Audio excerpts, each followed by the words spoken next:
In my short video, Paradise Stolen, I used the analogy that for the money spent on the war in the past 10 years, we could have built a small home on a small plot of land in a small community for every family in America.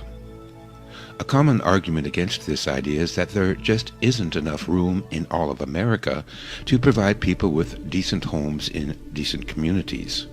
But this argument is baseless and the result of lies and propaganda. We were lied to convince us that there's so many people that we have to cram everyone into high-density housing in high-density cities because there's not enough room on the planet. So let's dispose of this myth, the myth of overpopulation. The community portrayed in the video consists of 262 homes, but for our purposes we'll round it off to 250 homes. If we assume an average of 3 people per family, or 1 home for every 3 people, that would mean about 750 people live there.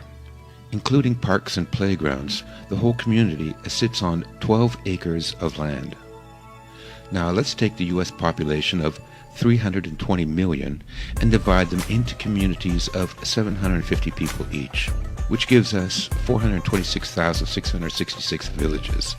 Each village sits on 12 acres, so multiply that by 12, equals 5,119,992 acres. Convert acres to square miles and we have just under 8,000 square miles. That means we could fit everyone in America in a 1-story home with a front yard and a backyard, with plenty of parks and playgrounds and waterways for every 750 people, and it would all fit easily on the available landmass of the state of New Hampshire, and still have 1,000 square miles to spare. That could leave the entire rest of the country, including Alaska, without a single person living there.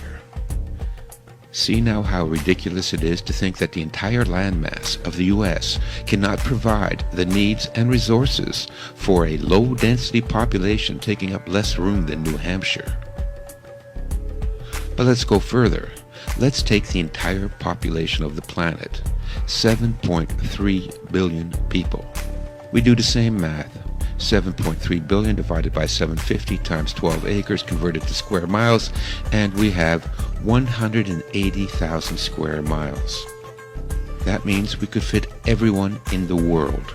Every American, Canadian, Australian, Mexican, European, Russian, Muslim, African, Hindu, Chinese, Japanese, Indonesian, and all of South America in a 1-story home with a front yard and a backyard with plenty of parks and playgrounds and waterways for every 750 people, and the entire world population could all fit easily on less than 75% of the available landmass of the state of Texas, and still have 80,000 square miles of Texas to spare.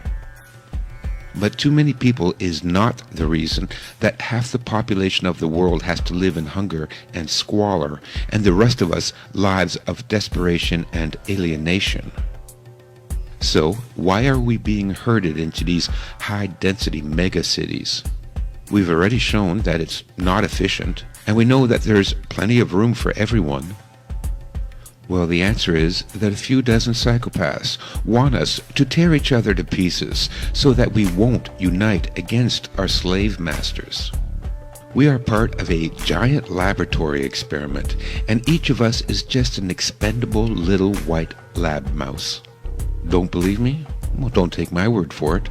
Let's go back 50 years and take a look at some experiments by a Dr. John Calhoun called Mouse Utopia. The work of Dr. John Calhoun at the National Institute of Health in Washington, D.C. has attempted to answer this question. In a unique experiment that took years to complete, Dr. Calhoun used white mice to study population growth and its effects on individual behavior. In this 16-cell mouse habitat, utopian conditions of nutrition, comfort, and housing were provided for a potential population of over 3,000 mice. Yet, in spite of ideal conditions, the mouse population met with catastrophe. the population of the mice doubled every 60 days. This was called the exploit period. The third period, consisting of 300 days, found the population of mice leveling off. This was called the equilibrium period. Dr. Calhoun noticed that the newer generations of young were inhibited, since most space was already socially defined. At this time, some unusual behavior became noticeable. Violence became prevalent. Excess males strived for acceptance, were rejected, and withdrew. Huddling together, they would exhibit brief flurries of violence among themselves. Other young mice growing into adulthood exhibited an even different type of behavior. Dr. Calhoun called these individuals the beautiful ones. Their time was devoted solely to grooming, eating, and sleeping. They never involved themselves with others, engaged in sex, nor would they fight. All appeared as a beautiful exhibit of the species, with keen, alert eyes and a healthy, well-kept body. These mice, however, could not cope with unusual stimuli. Though they looked inquisitive, they were, in fact, very stupid. Dr. Calhoun called the last period the die phase, leading the population into extinction. Although the mouse utopia could house 3,000, the population began to decline at 2,200. In the shift from the equilibrium to the die phase, each animal became less aware of associates, despite all animals being pushed closer together. Dr. Calhoun concluded that the mice could not effectively deal with the repeated contact of so many individuals. The evidence of violence increased to the point where most individuals had had their tails bitten to some degree. Eventually, the entire mouse population perished. What the filmmakers fail to mention is that these mice would never have behaved that way if they weren't trapped in the narrow confines of the experiment. These behaviors and conditions would never exist in nature. It is only an artificial, closed system that causes these problems. Still wonder why we are being herded into cities?